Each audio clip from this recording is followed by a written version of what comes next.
Hello everyone, welcome to the Munjal sir classes. CBSE का बिल्कुल एक नया सिलेबस आ चुका है 2023-24 का, जिसमें सीबीएसई ने अपना सिलेबस दिया है। हम इस वीडियो में डिस्कस करते हैं कि सीबीएसई ने अपने सिलेबस में मैथमेटिक्स में कौन कौन सी चीजें ऐड की हैं और कौन कौन सी चीजें सब्ट्रैक्ट की हैं और कौन कौन से टॉपिक उसने डिलीट की हैं और किस कितने मार्क्स का दे रखा है। देखो, अगर नंबर सिस्टम की बात करें तो नंबर सिस्टम आपका 6 नंबर का दे रखा है। नंबर सिस्टम में कौन कौन से चैप्टर आते हैं? नंबर सिस्टम में सबसे पहला चैप्टर आ जाता है, chapter number 1, real numbers. Real numbers के अंदर फंडामेंटल थ्योरम ऑफ अर्थमेटिक्स डाली है, statement after reviewing work done earlier and the illustrate after illustrating and motivating for example. मतलब फंडामेंटल थ्योरम ऑफ अर्थमेटिक्स के बाद जिसमें हम यूज करते हैं 6 की power n end with the digit 0, 4 की power n never end with the digit 0, और एचसीएफ की बात करते हैं, एलसीएम की बात करते हैं, ये निकालते हैं। और साथ के साथ हम प्रूव करते हैं कि √2, √3, √5 इरेशनल नंबर्स हैं। मतलब जितनी भी हमारी एनसीईआरटी की जो न्यू बुक्स अपडेटेड होके आई हैं, वही एक्सरसाइज इसके अंदर आ जाती है। मतलब जो प्रीवियस सिलेबस था, प्रीवियस बुक की, प्रीवियस ईयर की, उसके अंदर जो यूक्लिड डिवीजन लेमा था वो नई वाली बुक में नहीं है, वो डिडक्ट हो गया आपका पहले चैप्टर के अंदर। तो और कितने मार्क्स का दे रखा है? 6 मार्क्स का। सेकेंड यूनिट जो हमारी दे रखी है एल्जेब्रा, जो कि 20 मार्क्स की है। अब एल्जेब्रा के अंदर पॉलिनोमियल्स आता है, पेयर ऑफ लीनियर इक्वेशंस आता है, टू वेरिएबल क्वाड्रेटिक इक्वेशंस आता है, और साथ के साथ आपका अरिथमेटिक प्रोग्रेशंस आता है।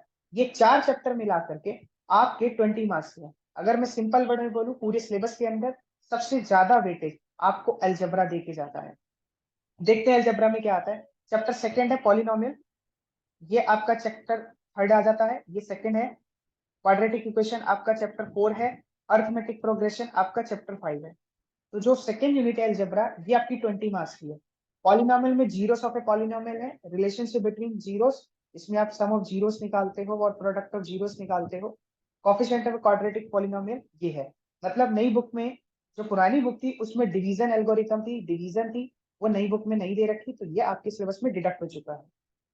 नेक्स्ट चलते हैं पेयर ऑफ लीनियर इक्वेशंस में। Pair of linear equation two variables graphical method है, इसमें कंसिस्टेंसी हम देखते हैं, इसमें हम देखते हैं सब्स्टिट्यूशन मेथड देखते हैं, एलिमिनेशन देखते हैं, सिंपल सिचुएशनल प्रॉब्लम, मतलब जितनी भी वर्ड प्रॉब्लम हमारी बुक में दे रखी है। क्रॉस मल्टीप्लीकेशन मेथड हमारा डिडक्ट हो चुका है, पहले भी हमारा पुरानी सिलेबस में डिडक्ट था, नए सिलेबस में नई बुक में फिर से उसको डिलीट कर दिया गया है। बाकी सारी चीजें वही है। हाँ, थोड़ा सा चेंज ये है कि जो सिंपल सिचुएशन प्रॉब्लम है, जो पहले पहले बड़ी प्रॉब्लम थी, उनको थोड़ा सा कम कर दिया गया। जैसे ट्रेन के क्वेश्चन थे, जो बड़ी प्रॉब्लम थी, छोटे सिंपल प्रॉब्लम को फोकस किया गया, बाकी सारा सिलेबस वही है। क्वाड्रेटिक इक्वेशन की बात करें तो quadratic equation a square plus b square factorisation method, quadratic formula, relationship between discriminant, nature of roots, situational problem based on quadratic equation related to delayed activities और इनकॉर्पोरेटेड। चीजें सारी वही है, बस क्या डिलीट कर दिया गया है? Completing the middle square. और कंप्लीटिंग द मिडल स्क्वायर पहले भी सिलेबस में नहीं था, अभी का जो 2023 और 24 का सिलेबस आया है उसमें भी नहीं है। तो यहाँ पे ये चीजों को डिडक्ट कर दिया गया है, बाकी सारा चीज है। हाँ, वर्ड प्रॉब्लम को थोड़ा सा कम कर दिया गया है, बाकी ऑलमोस्ट ऑलमोस्ट सारी चीजें। क्योंकि बार बार ऐसा बोला गया सिचुएशनल प्रॉब्लम। देखो, एक चीज मैं आपसे बहुत सिंपल से वर्ड में कह देता हूँ कि जो सिचुएशनल प्रॉब्लम्स होती है इनका कोई दायरा नहीं होता है। ये कितने लो लेवल की बनेगी, कितने हाई लेवल की बनेगी, इसका कोई फिक्स नहीं होता कभी भी किसी भी क्लास में। यहाँ पे भी वही लिखा है सिंपल सिचुएशन प्रॉब्लम, यहाँ पे भी वही लिखा है। तो जितनी ज्यादा आप वर्ड प्रॉब्लम को प्रैक्टिस करोगे इन दोनों चैप्टर से रिलेटेड, क्योंकि देखो चैप्टर सेकंड में कुछ नहीं है, polynomial is very easy task. आप अर्थमेटिक प्रोग्रेशन में आओगे, वो भी सबसे इजी चैप्टर है। लेकिन ये जो सेक्शन डी में आपका 5 नंबर का क्वेश्चन आता है, वहां पर आपकी ये सबसे इंपॉर्टेंट वेटेज देती है, सिंपल सिचुएशनल प्रॉब्लम। इसलिए अगर कोई बच्चा फुल स्कोर करना चाहता है क्लास 10th के अंदर, सेक्शन डी में फुल मार्क्स लाना चाहता है, तो इन प्रॉब्लम को जरूर देखे। सिचुएशनल प्रॉब्लम, जितनी ज्यादा word problem chapter third fourth की करोगे उतना आपके लिए बेटर रहेगा। फिर बात करते हैं arithmetic progression, motivation for studying arithmetic. Another term आ गई sum of the N term, मतलब एन निकालेंगे, एस एन निकालेंगे, और their application in the daily life problem. फिर से वही कहानी आ गई। डेली लाइफ प्रॉब्लम का मतलब वही बात कर रहा है, सिंपल प्रॉब्लम के बारे में बात कर रहा है, लॉन्ग प्रॉब्लम के बारे में बात नहीं कर रहा। जो एपी के अंदर 5.3 के अंदर लॉन्ग क्वेश्चन है आफ्टर क्वेश्चन नंबर 15 के बाद से, वो चीजें इस सिलेबस में नहीं है। मतलब बेसिक्स ही है जी, जो चीजें पिछले लास्ट ईयर थी वही की वही चीजें ही इसके अंदर आ रही है। नेक्स्ट बात करते हैं बेटा, इसका मतलब जितना बुक में अवेलेबल है उतना ही है। कोऑर्डिनेट ज्योमेट्री के बारे में बात करते हैं, कॉन्सेप्ट ऑफ कोऑर्डिनेट ज्योमेट्री, ये आपकी तीसरी यूनिट है। अगर आप पूरे सिलेबस में ध्यान से देखोगे ना, पूरे सिलेबस के अंदर सिर्फ और सिर्फ एक ही ऐसा चैप्टर है कोऑर्डिनेट ज्योमेट्री जिसकी अकेले की वेटेज है, बाकी सारे कहीं ना कहीं मिक्स होके ही। जैसे पहले वाले चैप्टर में पहला, हाँ ये भी एक अकेला चैप्टर है जिसमें अकेले की वेटेज है। इसमें 4 चैप्टर आ जाते हैं कोऑर्डिनेट ज्योमेट्री के अकेले है, ज्योमेट्री में फिर 2 चैप्टर। तो कोऑर्डिनेट ज्योमेट्री भी आपका 6 मार्क्स का आता है।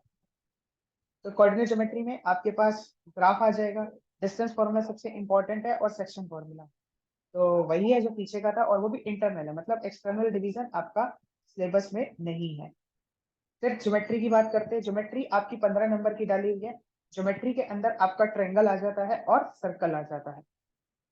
तो ट्रायंगल जितना आपको बुक में दे रखा है, प्रूफ सिर्फ एक ही थ्योरम का प्रूफ है जिसको हम बोलते हैं बीपीटी थ्योरम या थेल्स थ्योरम भी बोलते हैं, बेसिक प्रोपोर्शनलिटी थ्योरम।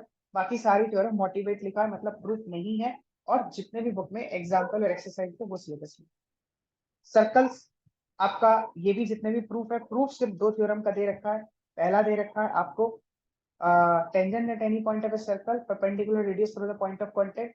दूसरा लेंथ ऑफ टेंजेंट। जब आप बच्चे पढ़ोगे सिलेबस में तब आपको समझ में आएगा कि ये क्या है।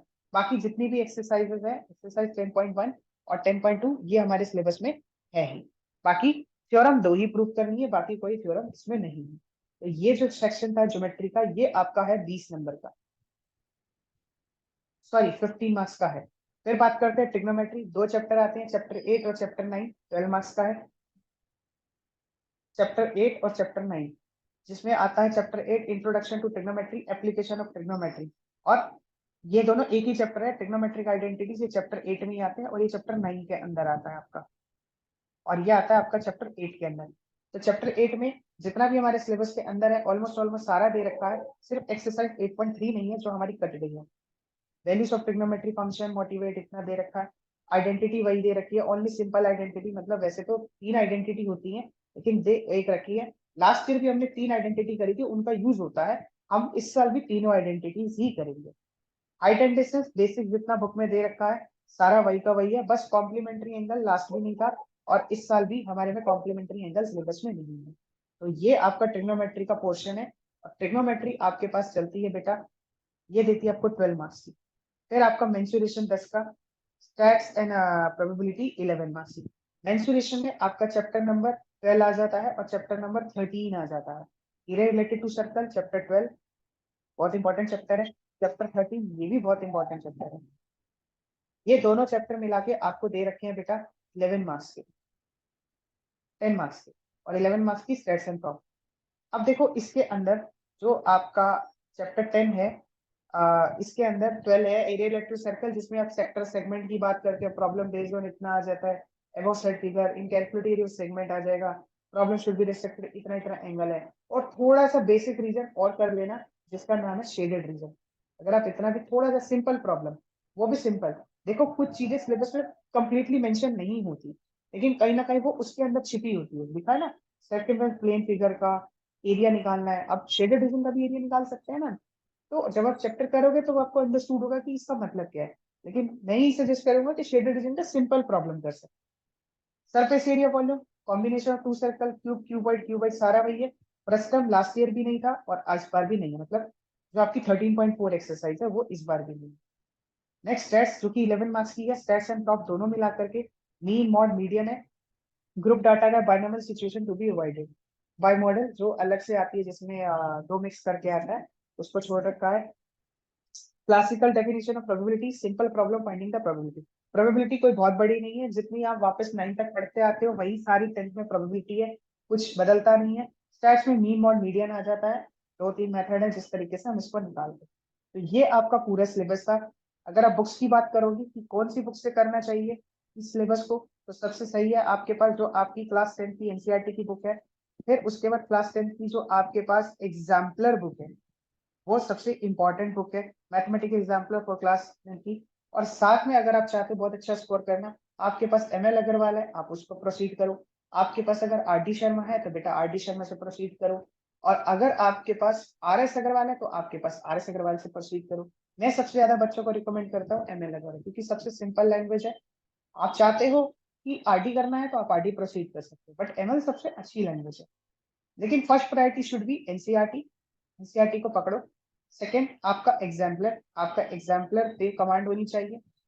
फिर आप बाकी बुक्स पे जाओ, लेकिन साथ के साथ प्रिपरेशन में आप सिलेबस को ध्यान में रखो कि सिलेबस कैसे चलते हैं। अगर आप मेरे साथ जुड़ना चाहते हो, मेरे साथ क्लासेस लेना चाहते हो, मेरे साथ ऑनलाइन क्लास में जुड़ना चाहते हो, तो आप मेरे साथ जुड़ सकते हो। मेरा ऐप है प्ले स्टोर के ऊपर, तो आप उसे डाउनलोड कर सकते हो। अगर आप मेरे साथ जुड़ना चाहते हो तो मेरा प्ले स्टोर पे ऐप है मुंजाल सर क्लासेस के नाम से। आप वहां मेरे साथ चैट कर सकते हो, मुझे मैसेज कर सकते हो, कोई भी डाउट हो आप मेरे साथ वहां पे पूछ सकते हो, मैं आपकी वहां पे हेल्प करूंगा। और मेरे चैनल पर आपको क्लास 10th का इस साल कंप्लीट सिलेबस मिलेगा, पूरा A to Z। Daily videos upload होगी यहाँ पे। हर एक चैप्टर को हम पूरा थ्रोली थ्रू करेंगे। फिर जब चैप्टर कंप्लीट हो जाएगा, हम उसके एक्स्ट्रा क्वेश्चन भी करेंगे। दिस ईयर आपको फ्री क्लास 10th का पूरा सिलेबस आपको यहाँ पे मिलेगा मेरे चैनल पर। मेरा चैनल का नाम भी सेम नाम से है, मुंजाल सर क्लासेस। मेरा प्ले स्टोर पे ऐप है मुंजाल सर क्लासेस के नाम से, आप वहां पे जुड़ सकते हो। अगर आप मेरे साथ ऑनलाइन क्लासेस लेना चाहते हो क्लास 10th की मैथ्स की, तो आप मेरे साथ कांटेक्ट कर सकते हो। होप आपको ये वीडियो अच्छी लगी होगी, आपको सिलेबस समझ आया होगा। अगर आपको अभी भी सिलेबस में कोई डाउट है, तो आप मेरे साथ कमेंट सेक्शन में पूछ सकते हो, या आप मेरे साथ जुड़ सकते हो, मेरे ऐप के थ्रू भी मुझसे पूछ सकते हो। ये पूरा सिलेबस है क्लास 10 का 80 मार्क्स का। ओवरऑल देखा जाए तो लास्ट ईयर जितना था ऑलमोस्ट ऑलमोस्ट सारा का सारा वही का वही है, ज्यादा चेंजेस नहीं हुआ। कुछ कुछ चीजें कटी हैं, जैसे यूपी डिवीजन लेमा कटा है, कंप्लीटिंग द स्क्वायर कटा है, आपका क्रॉस मल्टीप्लिकेशन कटा है, वर्ड प्रॉब्लम को थोड़ा छोटा कर दिया गया है। बाकी ऑलमोस्ट ऑलमोस्ट सारा सिलेबस। आपको अगर अच्छी वीडियो लगी है तो शेयर करिए फ्रेंड के साथ, इस चैनल पर बने रहिए। मिलेंगे नेक्स्ट वीडियो में एक नई क्लासेस के साथ। तब तक अपना ध्यान रखिए, टेक केयर, बाय बाय।